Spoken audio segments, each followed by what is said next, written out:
Buenos días. ¿Cuál es la realidad en materia de atención a las víctimas en Colombia?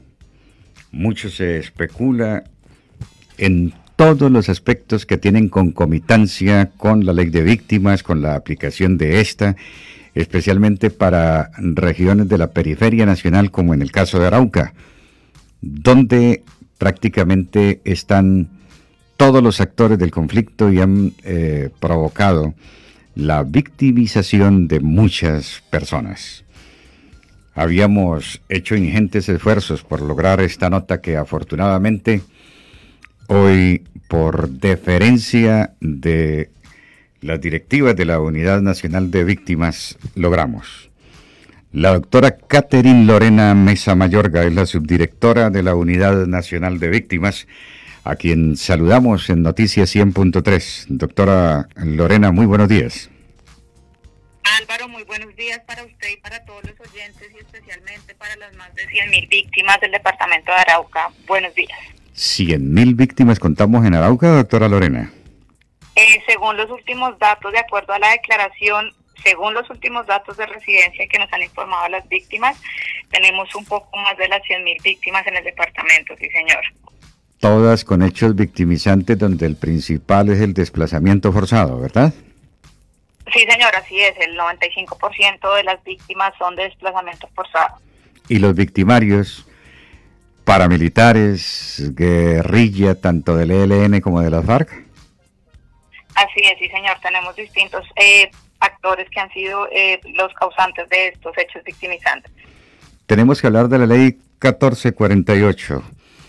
Dio plazo hasta el 2021 para su vigencia, pero todo parece indicar que por una década más se prorroga. Así es, el año pasado, a través de una sentencia de la Corte Constitucional, que es la sentencia C588 del 2019, la Corte Constitucional prorrogó 10 años más la ley de víctimas, esto es hasta el mes de agosto del año 2031. Ustedes realizan un trabajo exultante, porque una cosa es administrar algún proyecto donde hay recursos, donde no se tiene una multiplicidad de caracteres y de cosas como lo hace la unidad de víctimas, donde son 8 millones largos en el país y donde cada problema o cada víctima es un problema diferente. Eso tiene que tener uno no solamente paciencia, sino estoicismo, ¿verdad? Bueno, pues no son, digamos que problemas para nosotros lo hacemos con nuestro mayor gusto e interés, pero como usted lo indica, son un poco más de los 9 millones de víctimas. Nosotros somos responsables además de la atención de las emergencias humanitarias en el país. Tenemos que brindar lo relacionado a la atención humanitaria a las víctimas de desplazamiento forzado y por supuesto garantizar todos los temas de reparación integral, que no es solamente digamos que el pago de la indemnización, también tenemos temas individuales, temas colectivos, temas de participación. Es un gran número de componentes la que tiene nuestra política pública y pues el interés del gobierno del presidente Iván Duque ha sido poder avanzar con estos componentes.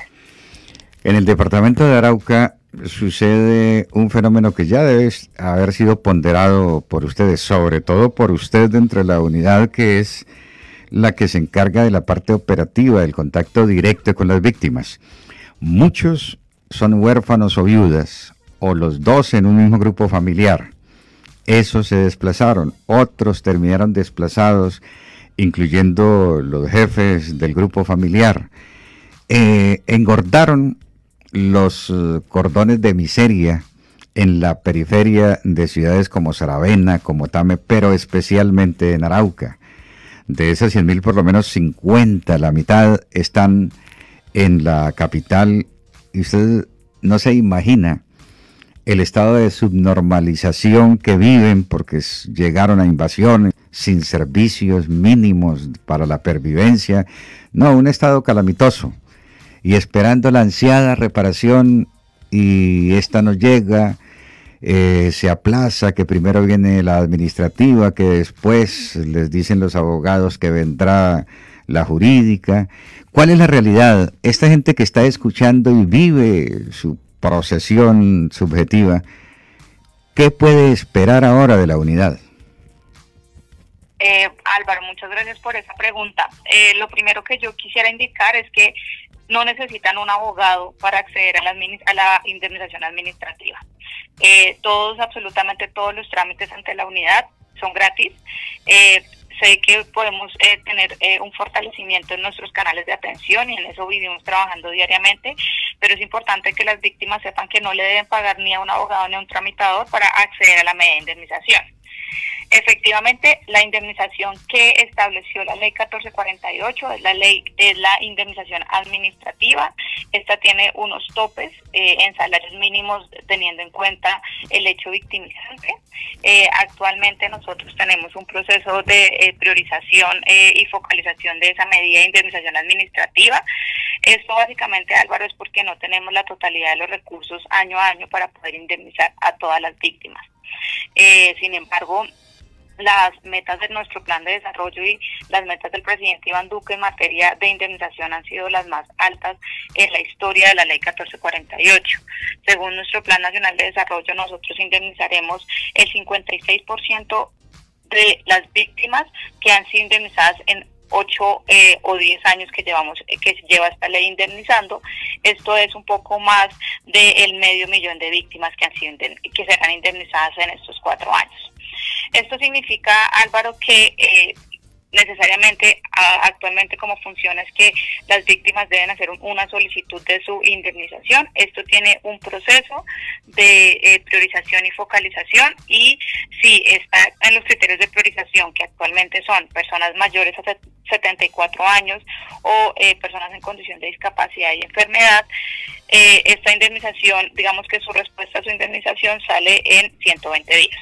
Las personas que no cumplen estos criterios entran dentro de una ruta con una lista pues de espera hasta tanto poder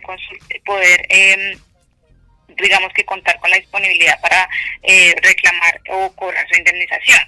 Esto es una obligación no solamente del gobierno, es una obligación del Estado, digamos que de ninguna manera choca o va en contravía de la indemnización judicial, que es la que pueden acceder a través de los mecanismos judiciales que tiene establecido pues el gobierno o el Estado. Lo que pasa cuando las víctimas o los jueces de la República ordenan el pago de una indemnización judicial, lo que se ha pagado por indemnización administrativa es descontado de este recurso, pero ninguna de las dos es en contravía. Y repito, para acceder a la administrativa, que es la que entrega la unidad para las víctimas, no requieren ni un abogado ni un tramitador. Es decir, se hace un sucedáneo. Si ha sido reparada por vía administrativa y se obtiene otra reparación por vía judicial, no es sino calcular los quantum, y de la rama judicial se descuenta lo que se haya pagado a la víctima por la vía administrativa, ¿entiendo? Perfecto, así es, Álvaro. En Arauca ya se han presentado reparaciones, soy testigo de algunas, pero comencemos, doctora Lorena, por decirle qué diferencia hay entre la vía administrativa, que considero que es automática, y la judicial, que considero que es rogada, que es solicitada, y a cuántas ya se han reparado en Arauca. Efectivamente, Álvaro, como lo indicaba anteriormente, la administrativa, como usted dice, es un derecho ya adquirido por parte de las víctimas a través de la ley 1448 y sobre todo a las víctimas de desplazamiento forzado a través de una sentencia de la Corte Constitucional del año 2013, quien ordenó al gobierno nacional reconocer la indemnización también a las víctimas de desplazamiento forzado. Esto entonces para decirle que la indemnización administrativa es un derecho que ya tiene adquirido las víctimas que hayan sufrido sus hechos victimizantes después del 1 de enero del año 1985.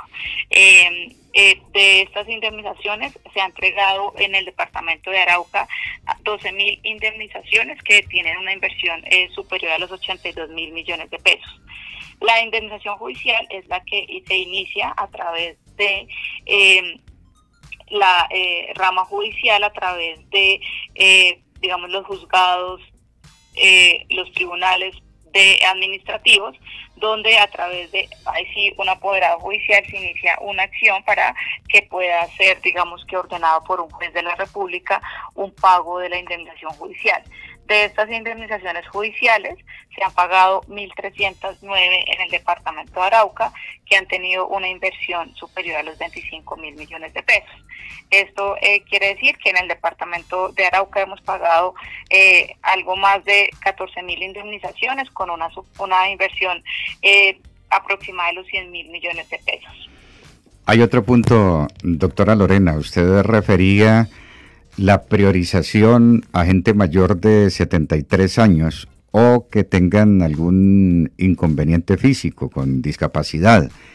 En Arauca hay otro segmento que se lo reflejo para que lo tenga como referencia y si este está priorizado.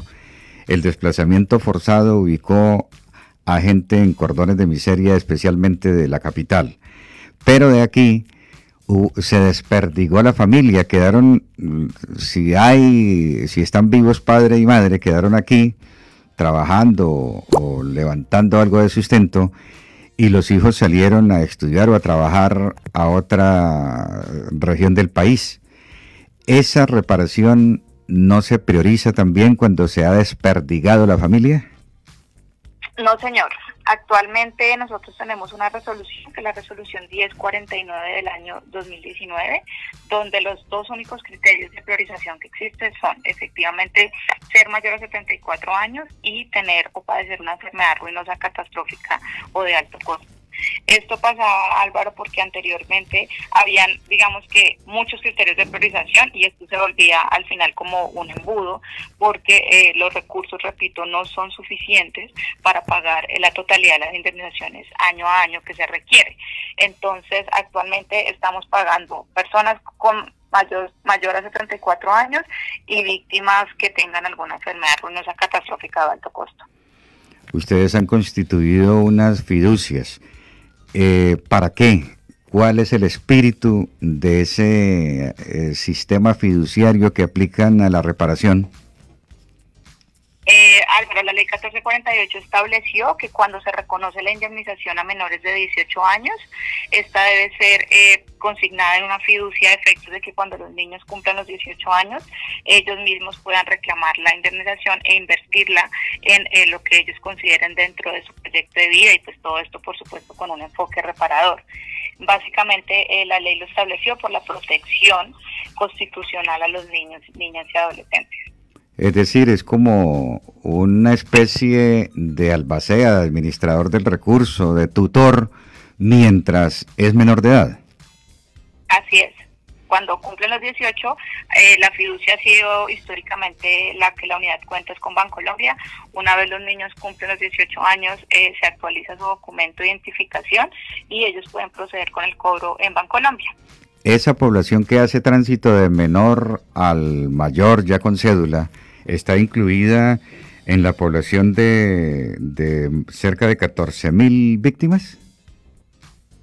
¿El número de niños que tienen encargo fiduciario constituido? Sí, doctora Lorena. Actualmente nosotros tenemos que hay un aproximado un poco mayor de 1.000 encargos fiduciarios constituidos para el departamento de Arauca año a año. ¿Y esas van saliendo en qué promedio? Dependiendo de la edad del niño, del menor que viene. Exacto, cada vez que alguien cumple 18, entonces se actualiza el documento y se va consignando, digamos, o dejando disponible el giro para que la persona pueda cobrar. Otro aspecto muy positivo que se implementó en esta administración a su cargo es la orientación de la inversión. Una reparación, no conozco el monto, no sé si son todos iguales o depende del grupo familiar, se da en dinero efectivo, pero ya no se entrega, tome la plata, 8, 10 millones o 15 o 20 millones, no sé el monto. Tome la plata y hagan lo que quieran. Ahora ustedes hacen una orientación de inversión. Primero obligan a que no lleve la plata, que algún delincuente se la quite la vuelta al salir del banco. Ahora deben abrir una cuenta de ahorros. Ustedes hacen un proceso de orientación para que la gente invierta y haya un rédito de ese producido, subsistan sin tener que acabar con el recurso de la reparación. ¿Cómo funciona?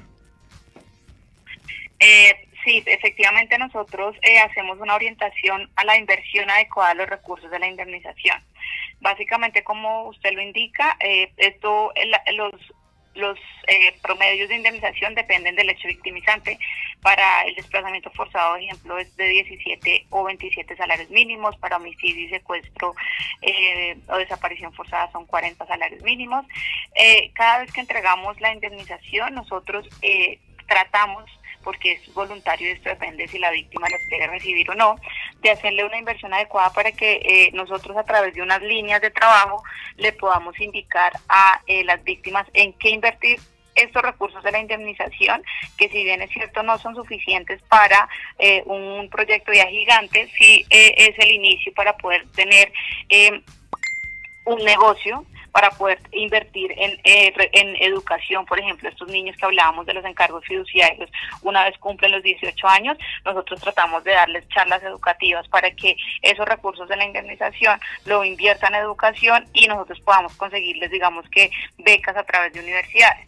También les asesoramos en mejora o adquisición de vivienda, también los asesoramos en lo que tiene que ver con creación o fortalecimiento de negocios, activos productivos o en adquisición de inmuebles rurales, por ejemplo, para el departamento de Arauca, que se cuenta con una gran porcentaje de población viviendo en las zonas rurales, para que esta indemnización efectivamente tenga un enfoque reparador, para que esta indemnización efectivamente sea aportada para el proyecto de vida de las víctimas.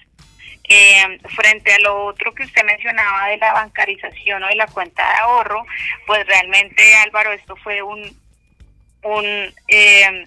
salida de emergencia teniendo en cuenta la pandemia. Históricamente la indemnización ha sido entregada a través de, una vez se reconoce, se entrega un documento que se llama carta cheque y luego entonces la persona iba al Banco Agrario a cobrar.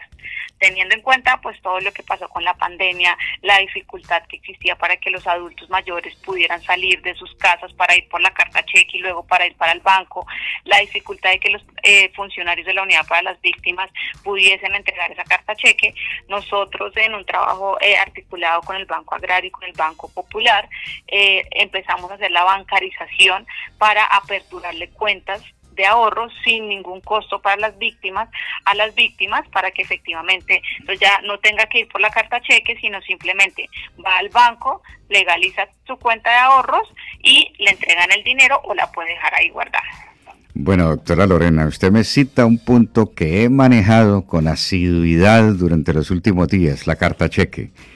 Dice que por la estructuración nueva de la unidad para el pago de indemnización, se decidió formular unas nuevas estrategias como la bancarización, pero esto no se está aplicando en Arauca. Las víctimas ya saben que está la plata en el banco porque la unidad les ha notificado, pero siguen exigiendo la carta cheque y el banco se queda, tengo casos de 2, 3 meses o más tiempo sin pagar la indemnización a las víctimas. Bueno, aquí efectivamente esto ha sido un proceso progresivo.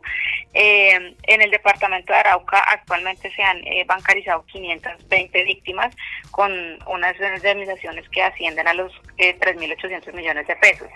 Sin embargo, nosotros nos encontramos en este momento en todo este proceso de socialización y pues gracias, digamos, a las alertas que usted nos ha brindado, estamos buscando mejores alternativas para que las víctimas se enteren que tienen la indemnización, que deben ir a legalizar únicamente sus pagos para poder avanzar en este tema. Ya se obvia entonces la carta cheque, es directamente al banco, a una cuenta de ahorros y ya puede darle manejo mediante la orientación que ustedes dan por parte de la víctima, ¿verdad?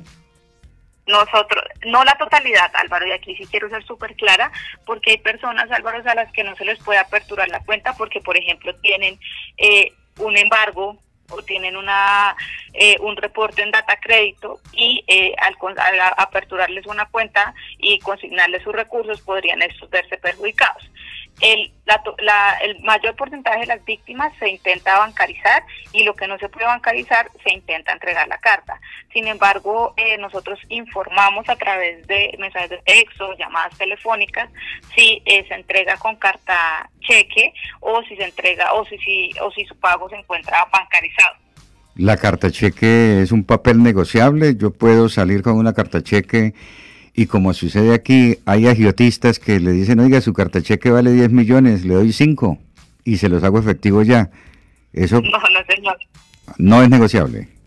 No, digamos que ese es el nombre popular que ha cogido, realmente literal es una carta de indemnización, donde con un código de barra se hace el reconocimiento de la medida, código que es utilizado para comprobar su autenticidad en el momento de ir a hacer el cobro. Sola y exclusivamente se le entrega a la persona que presente su cédula de ciudadanía, esta carta de indemnización en original, que coincida en todos los datos, solo es para esta persona, no genera ningún tipo de intereses adicionales, no se puede transferir, no, digamos que no tiene las características de un título, valor o algo parecido. Llego a un punto en el que aspiro me colabore a explicarlo porque conozco no 10, 20, 30 o muchos casos de menores que están en tránsito a la mayoría de edad. Algunos ya han pasado esa línea, pero se han encontrado con impedimentos para poder educarse, ingresar a la universidad especialmente. No sé si todavía exista el fondo educativo en la unidad o se haya suscrito y renovado el convenio con el ICETEX, pero era efectivísimo el fondo propio de la unidad, lo que no sucede con el ICETEX. Abren una convocatoria y se inscribe el joven que quiere ingresar a la universidad, pero le dicen, no, ya no clasificó, eso tiene que ser el primero de los primeros días. Imagínense, si son 9 millones de víctimas, por lo menos unos 3 millones de estas son aspirantes a ingresar a la universidad. Entonces se abre una convocatoria, pero es una convocatoria muy limitada. Esa convocatoria da, digamos, para Arauca 100 cupos y aquí hay 5.000 pidiendo campo en la universidad. ¿Cómo hacer para que el ICETEX le dé otro tratamiento y priorice a las jóvenes víctimas? Efectivamente, el Fondo de Educación sigue funcionando. Esto es en convenio que efectivamente tenemos entre la Unidad para las Víctimas, Ministerio de Educación, el ICETEX. Cada año se hace, o cada semestre se hace la convocatoria, pero es probable que, como usted lo indica, no sea suficiente para la cantidad de personas o de jóvenes que desean acceder a la universidad, y esta es la razón por la cual la unidad está buscando nuevos aliados a través del sector educativo o el sector privado para que las víctimas puedan acceder a becas con las universidades privadas, dada su condición de víctima.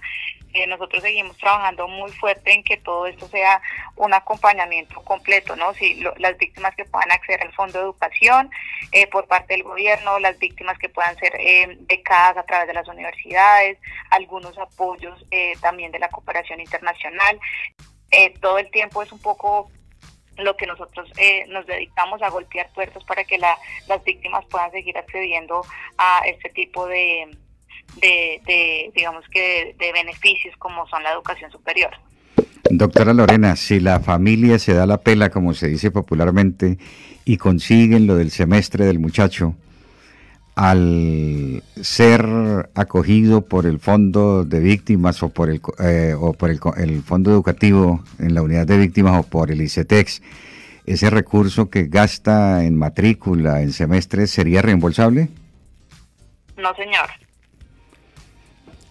Y nosotros pues tratamos de que sea a posterior para que, digamos que ya lo que se pagó con este esfuerzo que hacen las familias pues pueda aportar al proceso educativo de la víctima, pero en adelante se buscaría. Ex nun sería con efectos a futuro. Ultraactivos, no retroactivos, sí, señor. Doctora Lorena, le agradezco mucho no solamente su tiempo, sino la disposición para explicarle a las víctimas, a esa universalidad de víctimas que dice están por los 100.000 en el departamento de Arauca, todo el proceso. Finalmente, ¿qué le decimos a quienes están pendientes de un abogado porque en espera de que no reclame la reparación administrativa, esperemos la indemnización judicial porque esa viene más gorda? Lo que dice nuestra campaña antifraude, que no le echen cuentos, eso es mentira. Lo que le dicen frente a que no reclame la indemnización porque eso hace que pierda la judicial o algo por el estilo, es mentira.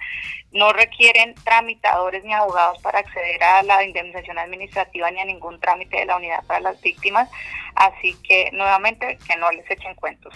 Hay esperanza para las víctimas entonces. ¿Qué mensaje finalmente, doctora Lorena, para todos los que están pendientes de esta entrevista y sacando sus conclusiones allá en el rancho o donde pasan esas dificultades como víctimas?